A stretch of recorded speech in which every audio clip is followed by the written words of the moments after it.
Assalamualaikum semua, selamat datang ke channel Mak Don. Sekali lagi dengan aku Mak Don. Untuk kali ni kita akan review sebuah filem terbaru yang ditayangkan dekat Vimeo On Demand, iaitu Shadow Play.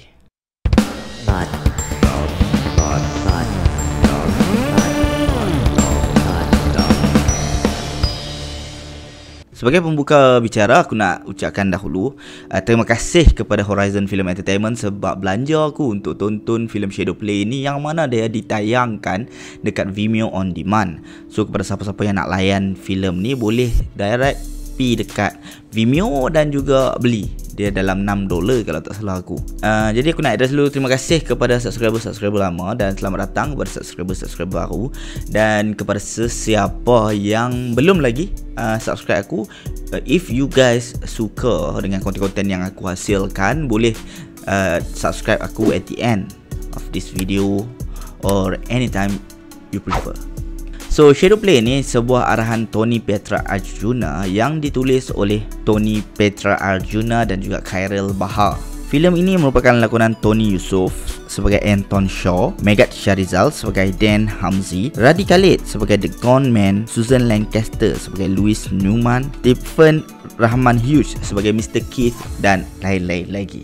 Filem ni mengisahkan tentang seorang private investigator yang sedang menyiasat satu kes kehilangan yang membabitkan seorang perempuan, iaitu student university lah. Pada masa yang sama, beliau tengah struggling dengan beliau punya bad experience ataupun childhood problem. Dalam filem ni, aku sebelum tu aku nak mengaku dulu, aku tonton 2 kali filem ni sebab ada beberapa benda yang aku tak faham. Jadi kalau you guys watch a film dan you guys suka dengan dia punya twist, you know, like dia punya plot twist, you guys akan tonton sekali lagi untuk tengok semua tu jadi make sense. Macam contohnya bila hampa tengok Fight Club, bila dia reveal plot twist tersebut, plot twist filem tu, yang mana dia akan bagi mind blown kat kita.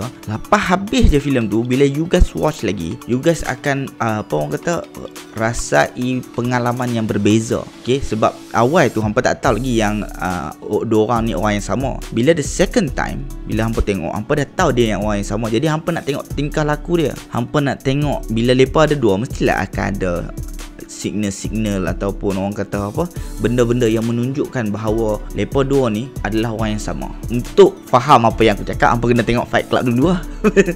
Kan? So the reason why aku tonton 2 kali bukannya sebab filem ni dia memberikan aku plot twist yang grand sehingga aku nak tonton 2 kali, tak. Tapi sebabkan aku kurang jelas dengan beberapa karakter dalam filem ni, dan juga kenapa ianya mengalir ke arah yang macam arah tuju tersebut. Okay, jadi kat sini sebelum aku reveal apa yang aku tak suka, aku nak reveal apa yang aku suka dulu. Dalam filem ni ada 3 benda yang aku suka, iaitu sinematografi, dia punya lighting, semua tu dia menjadikan Kuala Lumpur itu sebagai sebuah bandar neon. Yang kedua, aku suka dengan dia punya ambience, vibe yang dibawa ala-ala retro kind of style. Dan ketiga adalah soundtrack. Soundtracknya menepati vibe ambience yang dibawa oleh director tu. Dan bila hampa dengar ketiga-tiga ni, hampa mesti tertanya dekat mana storyline terletak. Semestinya di tempat yang aku tak suka. Sebab 3 benda ni sahaja yang aku suka dalam Shadow Play. Dan ketiga-tiga ni membuatkan kita teringat dengan hasil-hasil kerja Nicholas Winding, aku tak sure sebutan dia, Winding Refn, kot pengarah filem Drive. Okay? Sebab pengarah ni, Nicholas ni, dia terkenal dengan dia punya violence, dia terkenal dengan dia punya kontras, dan dia juga terkenal dengan dia punya neon. Antara filem-filem yang dihasilkan oleh beliau, filem Drive tahun 2011, filem Only God Forgive tahun 2013, dan juga Neon Demon tahun 2016. Banyak lagi filem-filem yang dia hasilkan. In fact, Drive ni bukanlah filem pertama dia ada hasilkan lagi filem-filem sebelum tu, macam Valhalla Rising apa semua ni. Cuma untuk Drive ni adalah kali pertama orang kata dia dinobatkan lah, apa yang aku baca. Dia menang Best Director untuk Cannes Film Festival. 3 benda ni memang dia terkenal lah. Kalau hampa type Nicholas Winding Refn ni, kalau hampa baca pasal kisah dia, orang semua akan sebut pasal dia benda-benda ni. Iaitu dia, antara benda-benda ni iaitu dia punya violence dalam filem, kontras, dia punya neon. So itu untuk good thing yang aku highlightkan dalam filem ni. Antara bad thing yang aku tak antara benda-benda yang flaws, yang tak cukup, yang berlubang dalam filem-filem ni adalah dia punya storyline, dia punya character development, dia punya acting dan juga dia punya sound mixing. Sebab kalau hampa tonton cerita ni cerita ni dia punya character development tu tentang seorang private investigator tu dia tak jelas dan juga dia tak cukup kuat. You know, the motive why dia nak go menjadi private investigator tu tak cukup kuat. Kalau hampa nak linkkan dia dengan sebab dulu mak dia hilang, you know, and then dia nak cari benda tu, dan dia tak cukup kuat juga. Dan kalau hampa nak linkkan dia macam dia mencari diri dia sendiri, which that is what you guys do lah. Dalam poster tu pun dia ada tulis yang he can find everything except himself, tapi tu pun tak cukup kuat juga. Kemudian dalam filem ni dia nak buat macam konsep ala-ala comical code or something, aku tak sure dia punya terms tu. Maksudnya time dia tengah menyiasat benda tu betul-betul, Anton ni dia terjumpa satu buku, dia baca buku tu, dan dalam buku tu dia seolah-olah macam benda tu menjadi nyata.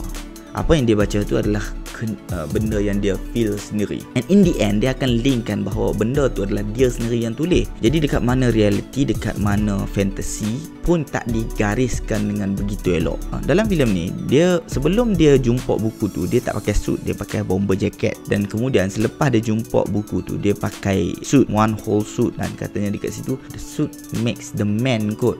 Itu kata-kata yang dia dapat waktu dia kecil oleh seorang uncle ni, which aku pun tak sure siapa dia. Adakah dia ayah Anton ni ataupun dia pakcik, you know, cause kalau mengikut Megat Syarizal, he's the only uncle left for Anton. Jadi siapa uncle yang seorang lagi ni yang memberi kata-kata semangat ni? Kalau dia ayah kepada Anton, kenapa Megat cakap ayah Anton dah mati? So benda tu antara yang berlubang. Mungkin aku terlepas pandang, you know, because the tempo sangat slow dan the acting sangat weird sampai buatkan aku geram.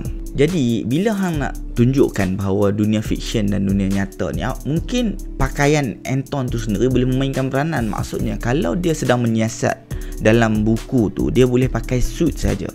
So that bila dia pakai suit, kita tahu kata dia tengah menyiasat benda dalam buku saja. Dan bila dia pakai bomber jacket, kita boleh tahu itu adalah dunia nyata dia. So that bila dia rungkaikan everything, we can see the difference. Mungkin dia boleh buat, sebab dalam buku tu juga dia ada, kalau hang contohnya bila phone tu berdering, kalau hang angkat phone tu, hang kena turn to page 26 contohnya, which aku dah lupa.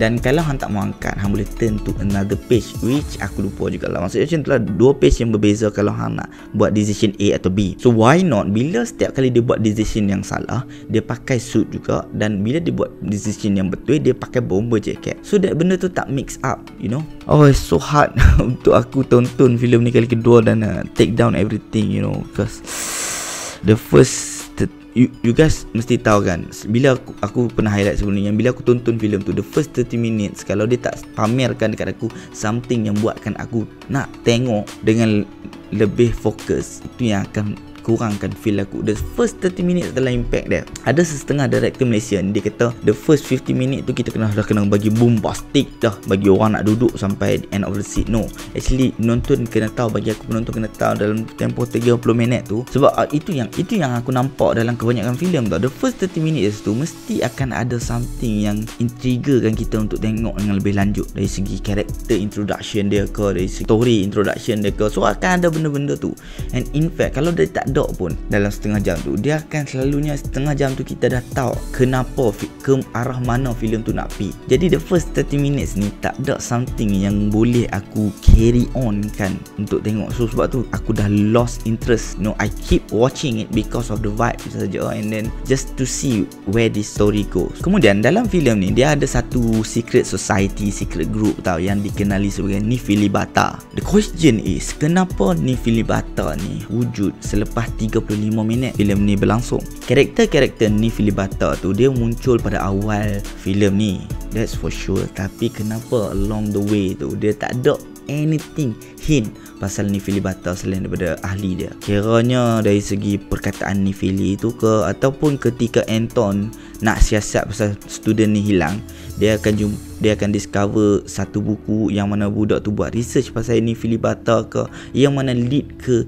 reason why budak tu hilang. The antagonist dalam filem ni pula aku tak clear sama ada orang minyak tu ke ataupun Radhi Khalid. If Radhi Khalid, why hang nak tunjuk muka orang minyak tu berkali-kali? As in orang minyak ni kena ada juga sekali dua, so that bila dia betul-betul muncul dekat hujung filem, kita tak tertanya-tanya.